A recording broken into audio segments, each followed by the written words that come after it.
All right, welcome everybody. So for those here in attendance, good afternoon. For those that are going to watch this online later, hello. My name is Stephen Capred, and I'll do some introductions in a second. But this session specifically will be discussing Google Identity Federation services. And in conjunction, we have Goldman Sachs presenting with us. And I think that's obviously the bulk of the session in terms of understanding how Goldman Sachs has leveraged these capabilities. So it's the most exciting part of this presentation.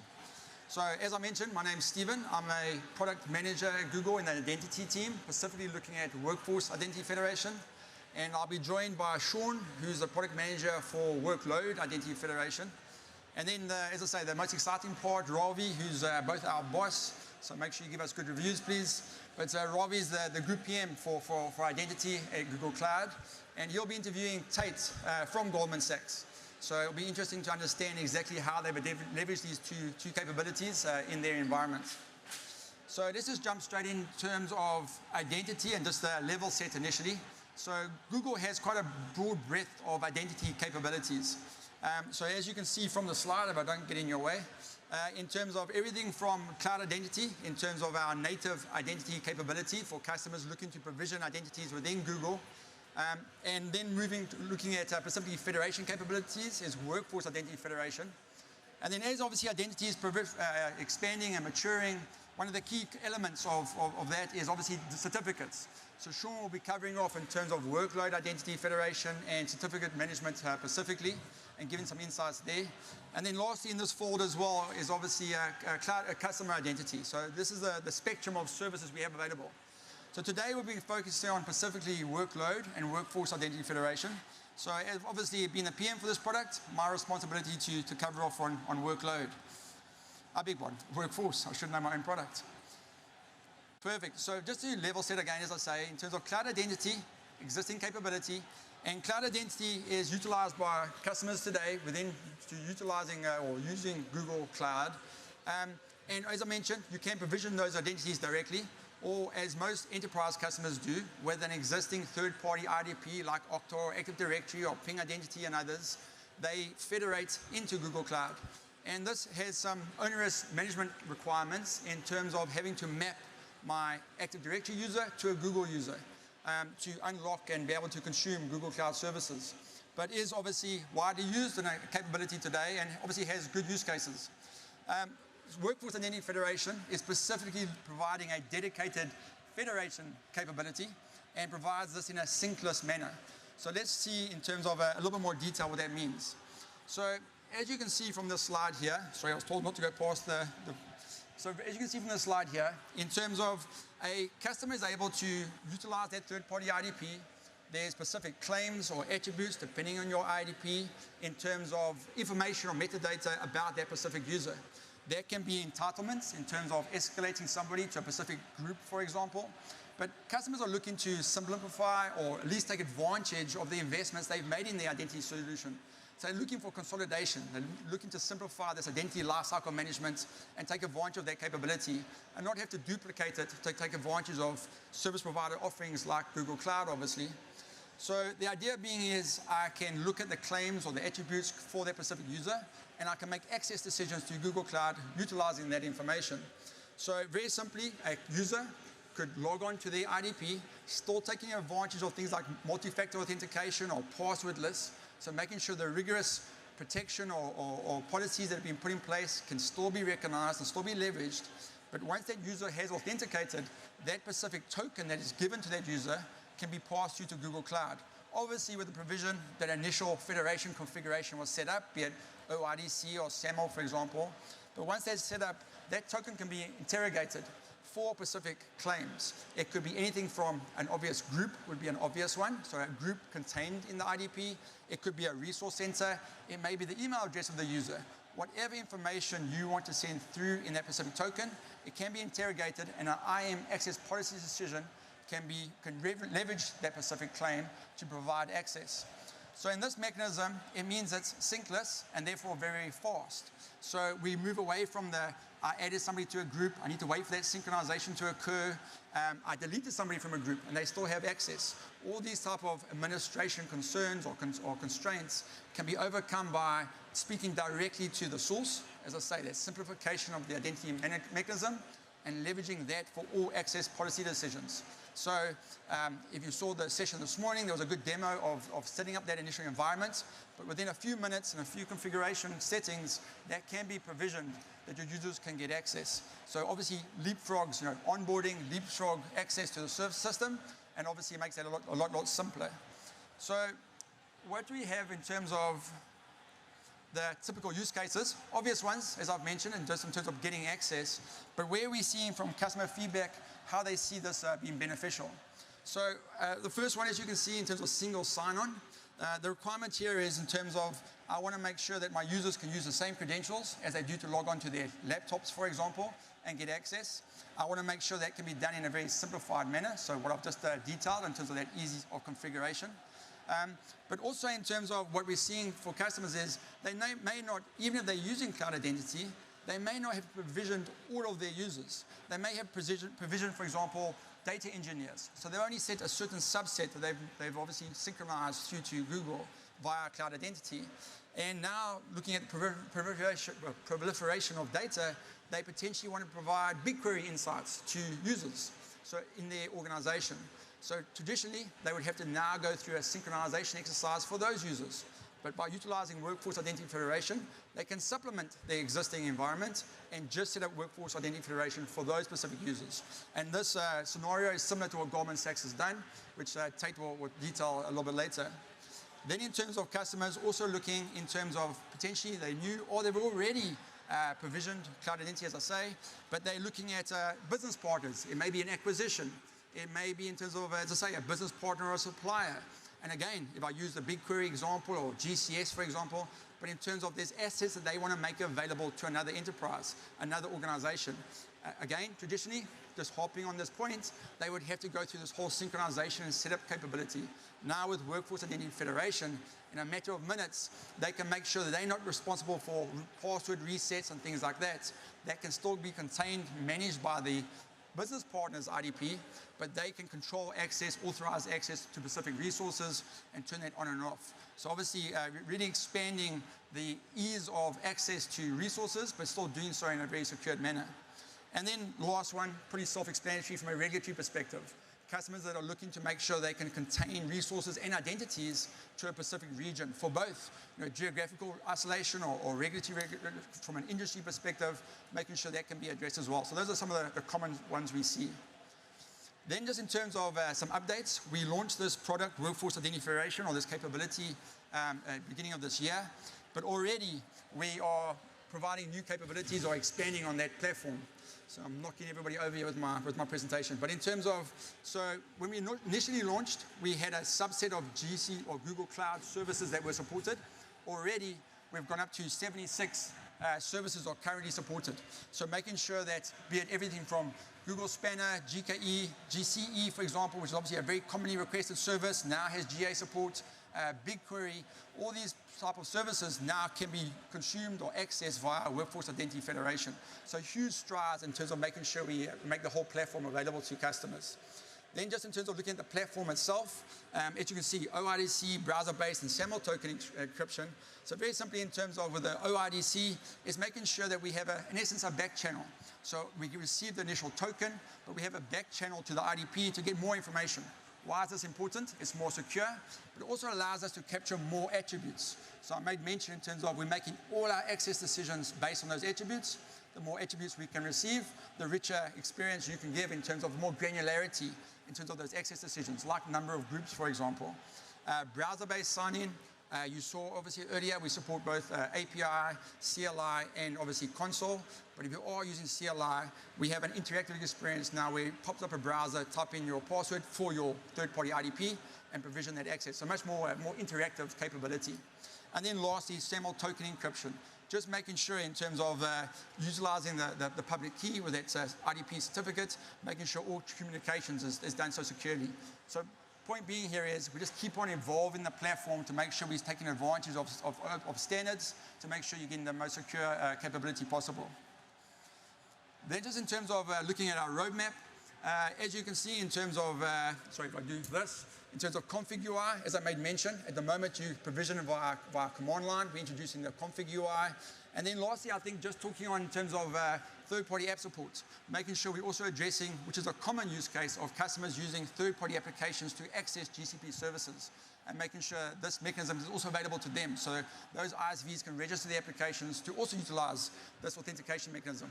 And then just before I hand over to Shaun, just looking at our futures, is we're looking for richer IDP integration. So things like RTDR, for example, making sure we have mechanisms whereby we can see those signals and either provide those back as insights to you to allow your systems to utilize or do something about that, or maybe even initiate Google managed responses to those specific signals. So we're definitely looking for feedback on that. So any thoughts on that, please come speak to me afterwards. We're looking to see some information there. So that's Workforce. I'm going to hand over to Shaun, who's going to cover off Workload for you. Hello, everyone. My name is Shaun, and I'm going to be talking about workload identity at Google Cloud. So just now you heard from Stephen. In the world of workforce identity, there's a lot of interesting things going on. Now, on the workload side, things are a little different. Workload identities are very interesting because of two main traits of workload identity. The first one is being generally enterprises have a lot of these identities. In fact, what we see is that 85% and growing of a customer's enterprise environment are workload identities and not human identities. The reason for this is actually very simple. In a typical enterprise, and you have a developer, they come in, they might turn on multiple VMs, might turn on some serviceless functions, might write some scripts, and then tomorrow they'll leave the company. Wasted all the money. But once all that is gone, even though the developer has left the company, these workloads continue to operate, and these identities continue to exist. They stack up over time, leading to a sprawl of these identities. The second trait for workload identity is that in general, they have a lot more permission than human identities. You can very easily say, Bob in my company needs access to this specific bucket. But in the case of workloads are normally performing tasks on behalf of a few employees, multiple employees, or even all your customers, right? In the case where you have like a front-end website, everyone's going through that workload. And because of that, workloads generally have a lot more permissions than humans. Based on this, it is super important for customers to really think about workload identities and have a coherent strategy for this type of identity. At Google Cloud, we think about workload identity in two aspects. First of all, we think about workload identity from the scenarios of having workloads authenticate to Google Cloud APIs. So, this is the standard scenario if you have some VMs that you spin up, and those VMs need to access some buckets. That's the scenario. Similarly, if you have some workloads that are off of Google Cloud, for example, if you have Terraform or GitHub, and those things need to develop resources, integrate with Google Cloud, that's also an identity that needs to integrate with Google Cloud. On the other side, we're looking at workload-to-workload communication. So in the world of typical enterprise deployments, traditionally, most customers are using network security and network perimeter to secure their workload-to-workload communication. In the world of zero trust, and we're already doing this for human users, we want to do similar things on workload side. If you have an identity for each one of your workload, you're able to light up every single identity within your network. You'll be able to audit them, understand them, and more importantly, you'll be able to develop strong authentication between these workloads. So you can say only workload A can talk to workload B. You'll also be able to set up finer-grained authorization policies for these workloads once these workloads have an identity. If we go a bit deeper into the capabilities that are available today, for workloads accessing Google Cloud API, today most customers are familiar with service accounts. So most GCP resources today operate by you creating a service account, attach the service account to the resource, grant the service account access to the bucket or the Vertex AI service, and you're off to the races. Now, if you happen to have workloads that are running not on typical GCP, but you're running on GKE specifically, we have a product called GKE Workload Identity. GKE Workload Identity enables you to federate in your Kubernetes service account and impersonate a Google Cloud service account to access Google Cloud services. Lastly, very similar to GKE Workload Identity, we have Workload Identity Federation. This is for your workloads which are outside of Google Cloud. For example, workloads hosted on Azure, on AWS, your CI/CD pipelines, or your on-prem environment. These workloads can generate native OIDC and SAML tokens, a little bit like the Workforce Identity Federation, and be able to integrate with Google Cloud to access Google Cloud APIs and services. You might have noticed that we didn't really put service account keys on this page. And the reason for this is because we're seeing increasingly a lot of our customers are moving away from service account keys towards Workload Identity Federation. You'll definitely hear a lot more about that from Tate later when he goes into what Goldman Sachs is doing in the enterprise environment. Now, for workload-to-workload communication, we are now doing a lot of work in this area. And today, we support delivering SPIFFE-based identities and certificates to Kubernetes pods. And Google will basically auto-rotate these pods' identity for you. And so you don't actually have to manage it. Similarly, if you happen to have workloads which are hosted outside of Google Cloud, we allow you to federate in those workloads, call our certificate authority service, and generate SPIFFE identities and certificates for those workloads as well. Once these certificates are embedded, you're easily able to set up mutual TLS-based authentication for these workloads so that they can communicate with each other using standard libraries like Envoy or gRPC libraries. Now, I'm going to touch on some of the things which we have been doing lately in the workload identity space. So, over the last few months, we did a bunch of work mainly focused around Workload Identity Federation. We are now supporting public OIDC key upload. So traditionally, customers have to open up an HTTPS endpoint in order to do federation. But this is not very useful for our highly regulated customers, as well as customers using Terraform Enterprise or GitHub Enterprise, where these public OIDC discovery endpoint is not possible to set up. We now allow you to basically upload these securely to Google Cloud, and Google Cloud will manage it for you. We have also done a lot of work around our client libraries. Client library for Workload is just like the browser for human users. Workloads basically use these client libraries to access Google Cloud APIs and services. We already support multiple languages, and most recently, we added support for Ruby and for C#. We also did a lot of work to enable more seamless integration with on-prem environment, and we have an open source tool for you to set up seamless connection with your Active Directory and Kerberos setup. So it's kind of streamlining that experience. Finally, we also delivered service account key expiry. So if you have a lot of these long-lived service account keys, you can now set expiration times on them. However, I recommend you to be very careful, because when you set up expiration, some of the developers on your organization might not be used to that, and that might lead to outages in your environment. So you have to be very careful before you turn on the switch. Looking into the future, the things that we're focusing on, GKE, Workload Identity, and Workload Identity Federation today are two separate products. We're looking at converging the two, having a single IAM syntax for both of these types of workloads, and also make them together seamlessly into the platform. As part of this, if any of you have set this up, we're getting rid of the service account impersonation step as part of the federation flow. So a lot of customers struggle today with setting up federation because they actually need to go create a separate service account, attach the service account to your GKE workload identity, and all of that is very hard to manage. With this new update that's coming very soon, before the end of this year, you'll be able to directly assign your third-party identities and your GKE workload identities directly to the resources, streamline the process, and you won't have to manage an extra identity. We'll be also doing a bunch of work around SPIFFE identities. Today, as I explained earlier, we mainly focus on SPIFFE identities for a GKE environment. We're looking at taking that out of our Traffic Director product, expanding that across our Google Cloud platform, and being able to support multiple types of compute instances, whether that's VMs, load balancers, serverless functions.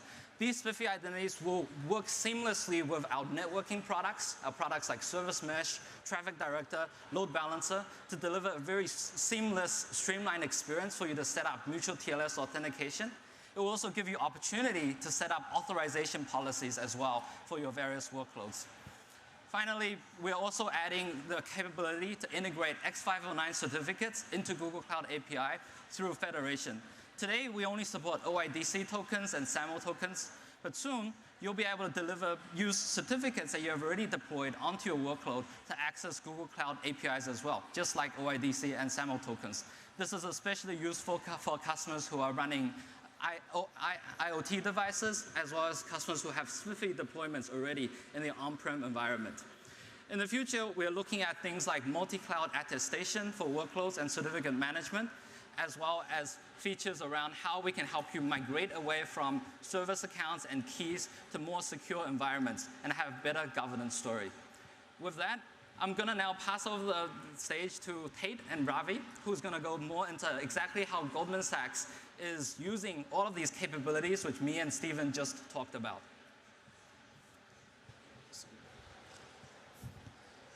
Thank you, Shaun. So thank you, everyone, for joining. And myself, I'm Ravi, Shah. I'm the Group Product Manager for all identity products. And we have with us Tate Raggi from Goldman Sachs, who's actually putting all of these things that Shaun and Steven talked about to practice. So let's hear more about how they're actually using it. But before that, Tate, please tell us a little bit more about yourself and Goldman Sachs. Absolutely. Thanks, Ravi. My name is Tate, and I'm on the Cloud Enablement team at Goldman Sachs. So I wanted to give a quick overview of Goldman Sachs before diving into some of these use cases. So most of you are probably at least somewhat familiar with our company, but for those that aren't, we're a major global financial institution.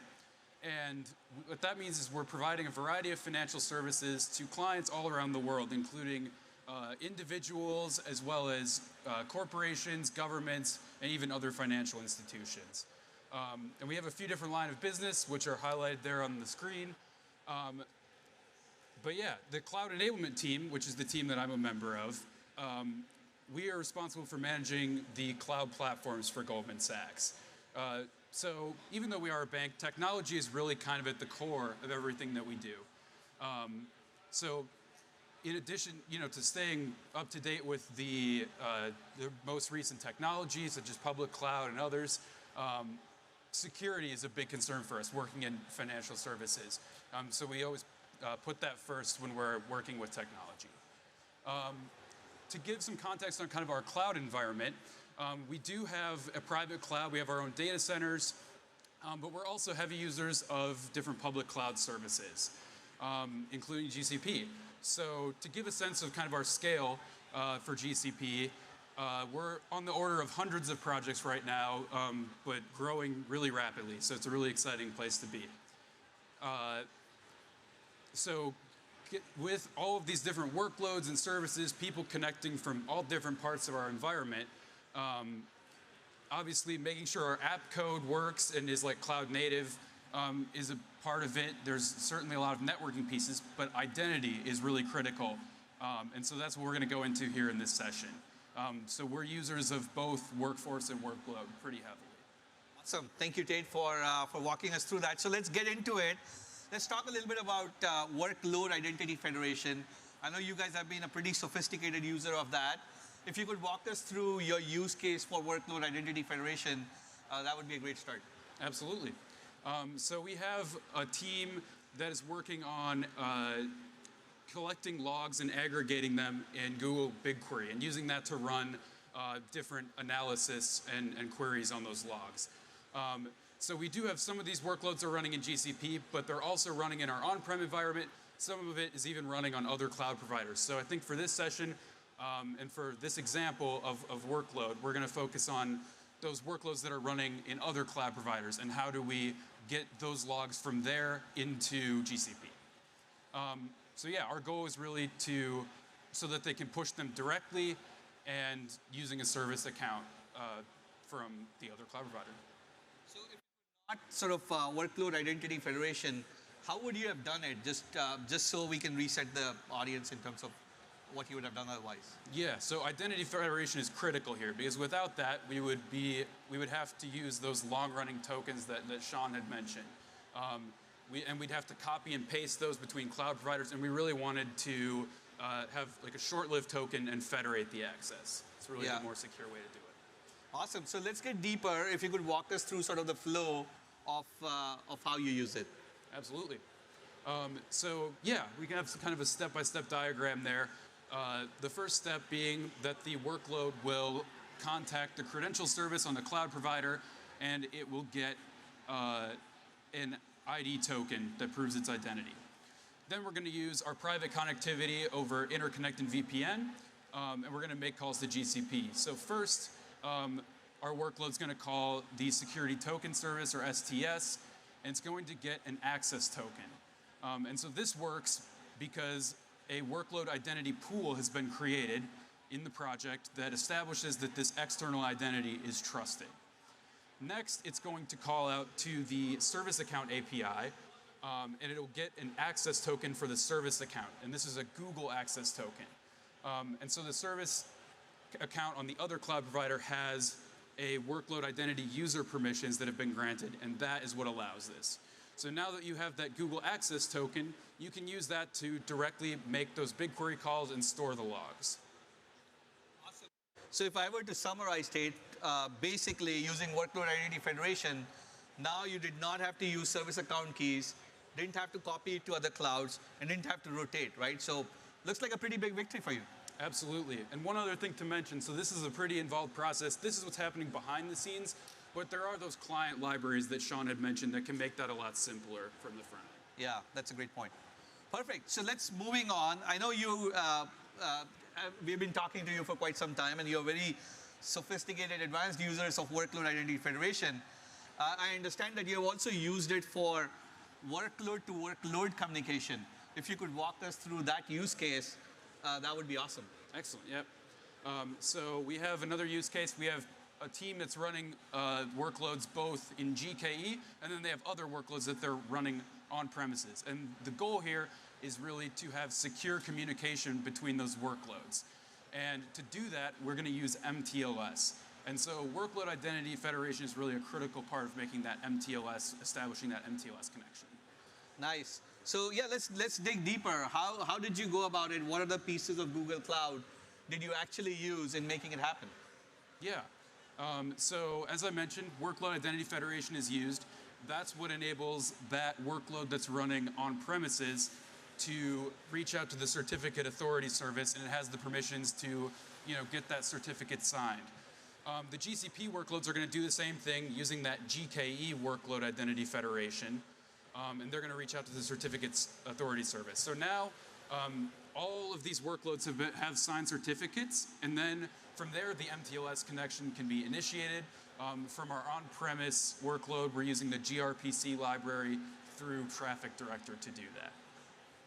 Awesome. So kind of maybe reiterating some of the points that Shaun had mentioned, what this has allowed you to do is set up workload to workload secure communication based on workload specific identities, which otherwise you would have done based on sort of network boundaries. So this gives you more finer grain control. Is that a fair way to put it? Definitely. Yep, that's a huge advantage here. That's a huge advantage. Awesome. So great. So great to see. In fact, I would use this opportunity to talk a little bit about some of the things we're doing to advance this further. We're going to make this capability part of the platform as well, so that it is much more easily available for other customers as well. So if you have questions, talk to us later about that as well. Happy to walk you through it. Going forward, we talked about the Workload Identity Federation. Let's switch gears and talk about Workforce Identity Federation. And if you could talk about your use case in that case. Definitely. So yes, we're using Workforce Identity Federation. I almost did it there. The goal for this solution was to allow both our human users and our system users to connect to BigQuery from our on-premise environment as themselves with their existing GS identities to run queries and analyze data. So that's the caveat there, is we want them to use their identities. We didn't want to set up a synchronization process for either the identities or the entitlements, as that was introducing some administrative overhead and delays there. So yeah, using Workforce, we were able to centralize those entitlements for this application and some other applications the team had running on-premise. Great win there. That's awesome. So yeah, if you could help us walk through sort of maybe one layer deeper as to how did you go about it step by step so that others can benefit. Sure, absolutely. We can go through kind of the same flow. So First, our users will call our identity provider, in our case that's Ping Federate, to get an identity token. And then Ping Federate, behind the scenes there, that second step, is actually connected with the entitlements platform. And it's able to include the entitlements for the user with the token that's being returned. So next, the user is going to use the private connectivity flow again to call the STS API. In this case, it's calling the organization level workforce identity pool that we have. And that returns a Google access token for that user. Then the user is able to make calls to the BigQuery API using that token, again, still as their on-prem identity. How that works is BigQuery is seeing that the user's principal has been entitled to certain actions. You can directly entitle those on-premise identities, and then the calls go through successfully. Awesome. So Tate, just to summarize one last time, basically, number one, you didn't have to sync the identities, have a copy of those identities from Goldman Sachs into Google Cloud. So you could do it synchronously. And number two, all your entitlements that were on your premise, you could basically use them. Up-to-date entitlements were used. You didn't have to copy them as well. So both of them saved you a lot of time and trouble? Absolutely. Yep. Yeah. All right. So those are kind of the big pieces. I know you have a demo for us. Do you mind sharing it with us? Absolutely. Yep. So yeah, we have a quick demo that's going to show how this would work in a sample environment. All right. All right, so you can either use the provider here and enter that. What we're going to do for this demo is actually use the, just directly put in the address in the address bar for an SSO link. So in this sample environment, we have a user called demo OIDC1, and that's going to, it's a member of a group called Next23. And you can see there in the demo, we're adding the permissions. For this demo, we're going to use just the basic owner permissions for the project. And we can search it there just to verify that's gone through. And so yeah, we put in just the full principal for that group. And then we're going to go back to the other window, and we're going to log in. And we can see that after it loads, which takes a couple seconds here, we can see that the project access goes through successfully, and we're able to access it. So a key thing to note is that the group and the members are not stored anywhere in Google Cloud. And so you can see in the token that we're passing in, there's the user, and then there at the bottom, you have the group memberships, and you can see Next23 is there. And so because with Workforce Identity, it's trusting that that token that's coming from our identity provider is good for our service account, which we have there just highlighted. So STS sees this, and it grants our demo user the access for the project. That's awesome. Pretty easy flow, pretty quick to set up, and I'm glad. Thank you for showing it for the customers. So friends, that's pretty much it for today.